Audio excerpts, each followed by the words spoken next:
What's going on, everyone? My name is Aaron Davis, and this is Cultivating Truth, where faith and culture collide. In this episode, we are going to be breaking down Francis Schaeffer's The Age of Fragmentation from his documentary series, How Should We Then Live?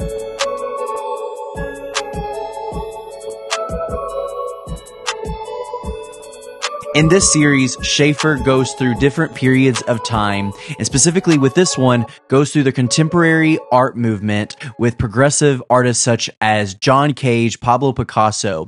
He describes people like John Cage as just sheer noise as they take what is known as something beautiful that can be found in music and just have clashing sounds that have no rhythm, no melody, no harmony, no restoration. Now, in our video discussion, I'm going to be sitting down with my friends Deangelo Hicks and Josh Weber, and we're going to be comparing people like the Beatles from the White Album and modern rap artists and comparing it to Schaeffer's thought of the age of fragmentation and how this directly affects how we view culture and worldview in 2023. The opposite of unity is absurdity. Mm-hmm. And if it's not unified, it eventually just unravels. I love that Schaeffer brings up the point, and he, you see the girl, she's sitting there topless. Yeah. That's the only way you're going to get people to sit there. It has to be, he says, spectacular, crazy, eventful, Yeah. And then eventually it's going to push back. Like, we're not going to just sit there. Yeah. Which I think man longs for unity. It longs for talent. It longs for beauty. But it's just, what does that look like? I always go into the Beatles, which I actually have it right here, the Beatles' White Album, which is known as like one of the greatest albums ever, which, if you know, the Beatles are recognized as one of the greatest bands. There's a number of big songs. My favorite on it, and one of my favorite Beatles songs, is called While My Guitar Gently Weeps. And Prince is known for covering it. One of Prince's most iconic moments is he grabs a guitar and comes in and does the guitar solo. It's amazing guitar solo. And it's a parallel of my guitar represents how I feel. Mm-hmm. Beautiful. And then the guitar sings and it's crying and he plays it. It's wonderful. On that same album, though, there is a song called Revolution 9. And I would play this for my students, and it would drive them insane. But the reason I do this is because the Beatles are one of the there's rare talents that are out there that knows that they're like the greatest. Well, the Beatles, they even said that people worship them more than even God. So for copyright reasons, obviously, I cannot play this music. I don't want there to be any issues, but basically this is a song from the Beatles' White Album, which is fantastic, where in the song, it goes on for 9 minutes, where the Beatles repeatedly say number 9, number 9, number 9, and mimic John Cage's sheer noise that Schaeffer would say. This goes on for 9 minutes. Is this the start to the song? Yeah, this is on the actual album. So if you bought the album and you just let it play, you'd run into this. I'm not going to play the whole 9 minutes. Yeah. When they created their art, they knew that they were the Picassos or the Van Goghs of their music, as they did what people wanted them to do, and then they would push forward and everyone ate it up. I mean, when they started their album, Sgt. Pepper's Lonely Hearts Club Band, they specifically titled it that because if it flopped, they didn't necessarily want it to be just associated with the Beatles. It'd be like Drake going by a pseudo name. Beyonce, Sasha Fierce. This is me just being different. This alter ego, this is my alter ego. But then everyone ate it up, and so the Beatles continue with stuff like this. Is they're always trying to push, but what you see is no one gets the White Album to go listen to this. It's on there. No, you get it to listen to Obla Di Obla Da, While My Guitar Gently Weeps, the birthday song. The point is that no one just picks up that album, which is known as one of the greatest, and says, let me get this. It's there. People try to push it. But at the end of the day, I don't think that no one really wants it. It's just interesting. Yeah. You would only play this for your friend to go, isn't that crazy? Yeah. That's wild. Just to mess with them. I think you see that in hip hop culture, R&B as well. You see these artists kind of pop up with a couple songs that are just different. The sound's different, how they ride the beats different, the cadence, everything's different. Yeah. But then you see, the artists who last, over year after year after year after year. And, their sound may change and they may lean into whatever the culture is doing, but there's always an order to it. There's a specific art to what they're doing. Yeah. Versus this kind of chaotic,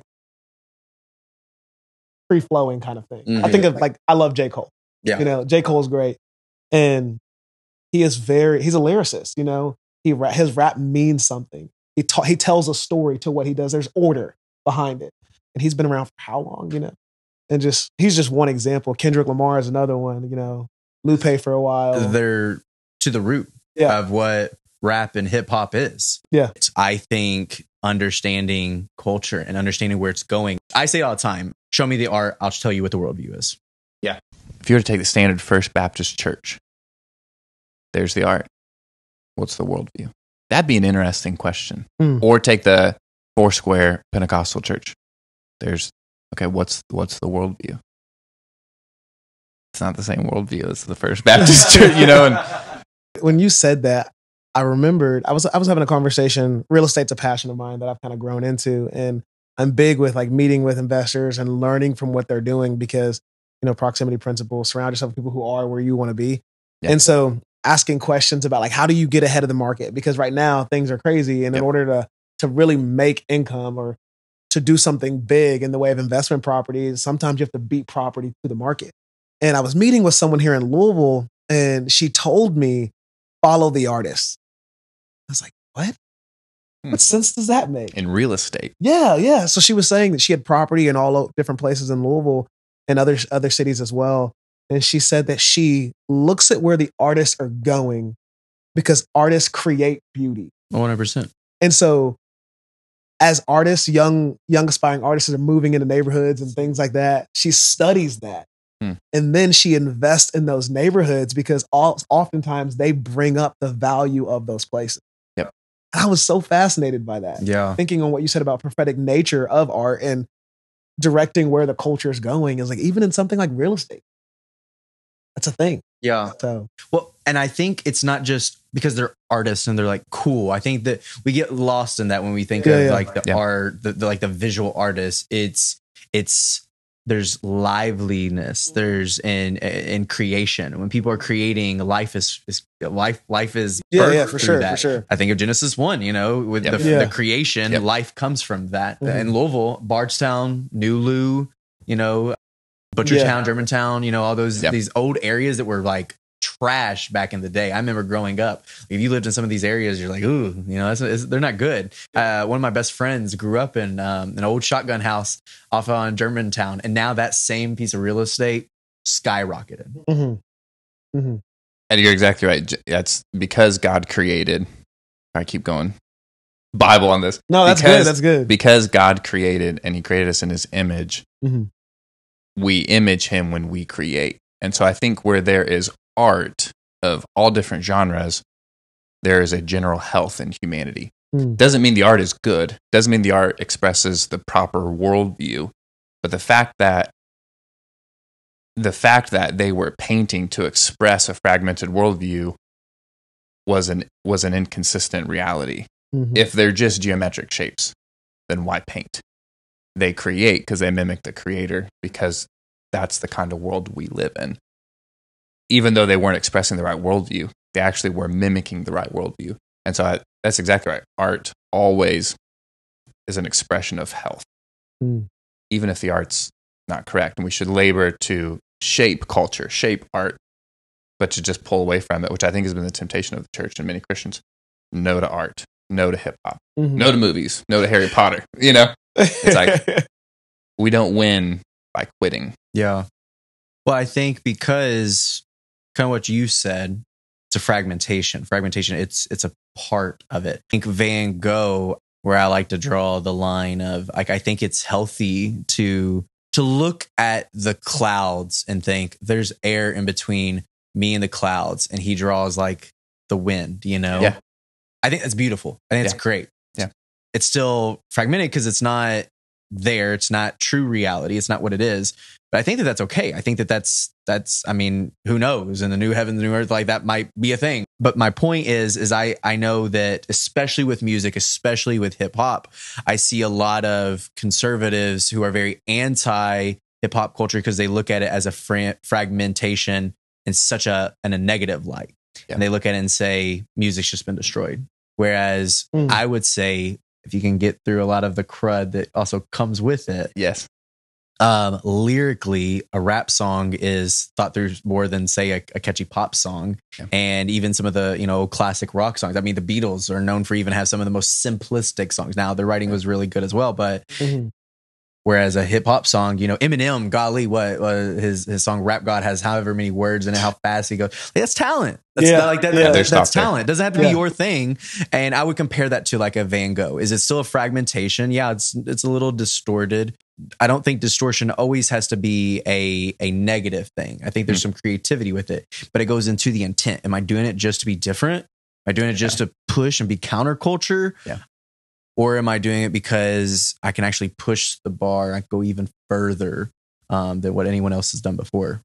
Or even like going back to Pollock, he was an extreme alcoholic and struggled with depression, and which isn't every artist's story, but it didn't you want to be a Pollock back in the day? I did like Pollock. I was a Pollock fan. I think I remember hearing that story. Yeah. I mean, like on the one hand, I think Schaeffer's right. He was expressing the world is just chaos. I think on another hand, he was desperate. And he just simply, if he kept it in, he would die. And so he had to just simply get out his fear of, is this chaotic? Is the world this random? Do I really not have any meaning? And that's out of that he painted. And then out of that, his life was sad, Wow. But creating art was a relief to him because creating art is good. Yeah. But what was in him and what was expressed through the art, what the art was reflected of what was in him, which was sad. But I think we admire the art because that was a healthy expression of it in a way. So I would agree, even though there can be a distortion in the art, we can still find beauty in it because creating mimics the Father, and that's good. And then we go a step deeper, Yeah. That's wow. So I don't know much about Pollock in the way of his art and things like that, but just from watching this video and listening to you talk about it, thinking through the chaos that his life was, right? And the order at a deeper level of that. So he created the perception of chaos, the perception of no order, but it was done in an orderly fashion. Oh, you're hitting on it. Yeah, no, go ahead. That's all I wanted to finish. You can only have abstract art if you have an extremely developed, orderly society. Yeah. You can only have Beethoven, who is not abstract, but you only have Beethoven post-Enlightenment. He could not have existed in the 1300s. You can only have Van Gogh raised up, his dad was a minister, raised up in a certain time in history. Because you can only have that kind of distortion and abstraction, which is the same in our own culture now. Yeah. When you have a culture that is so developed on every other front. Yeah. You have to have such order in order to pretend. Yeah. I think the chaos. Well, and I think that even goes into what we talked about earlier with the Beatles, Revolution 9 is it's a good album all around.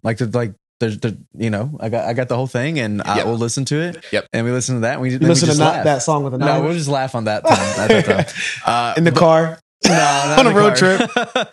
Number nine. It has to be sandwiched in there between some of the best songs if I'm ever. going to try to be absurd, it has to be spectacular. I don't know the spectrum. I don't know where in the image of God who we max out. I would like to think of Van Gogh and a lot of Impressionist painters. I love how they view light, and I think that they enhance it. I think that it's even it can be worshipful, back to the Creator and thinking through these things are true. Whenever I look at the sun's beaming down and I just see white light, there's actually every light there. And the Impressionist artists will try to capture that. Same thing with the modern musician and music. There's still good things that are there. People are trying to have, good meaning and good intent, but we live in the TikTok generation, which I think what Francis Schaeffer says is he talks about the absurdity. Think about it. Now, you get famous not for being talented. You get famous for being absurd. How quickly can you be absurd? And you got 1 second as you're scrolling to catch someone's attention, to essentially be absurd. You can't just say, hey, this is real good talent. This is someone good singing. D can sing a good song. No, he can't. No, he can't. But even if you could, nobody cares. Yeah, you're But right. if you say D catches his hair on fire, everybody's like, whoa. If it was purple. Let me check that out. Okay, so my wife just made cupcakes last night. Okay. And my little boy was helping. He had a mixer. He was mixing. And this is a question I thought of. I don't have any idea what the answer could be. But you start mixing the frosting and it starts thickening up. And the confinement of the bowl, which is healthy, stays. But if you do enough mixing and enough chaos, the bowl starts to spin. It becomes out of control. Yeah. How much chaos can our culture take? TikTok can only live in a generation when Steve Jobs and everyone else has just totally killed it with such success and order. But now it's coming back the other way. Oh, yeah. Right. So how much chaos can occur before the healthy parameters of our modern culture begin to degrade so much? It starts to be destroyed. It doesn't last. It's exactly right. It doesn't last. I think old boy that Schaeffer brought up, I think Revolution 9, if they were popular, they lasted. I think those guys continue. But they don't. They don't continue it. Why? Because no one wants to hear it. It has to stop. So they go back to doing things that they know that works, that has order, that is known as universally as being beautiful. So I think that there's a point to that, is that we're only going to take the absurdity for so long. We can't last. We can't just camp out in absurdity forever. Eventually it gets too much. I think that's a really great point. Never thought of the universe in that way. As a bowl of frosting. As a bowl of frosting. Your son's mixing yesterday. You're like, huh. What a crazy world. Now I want to hear from you. What's your thoughts? How far can you go in deconstructing art so much before it gets flat out absurd?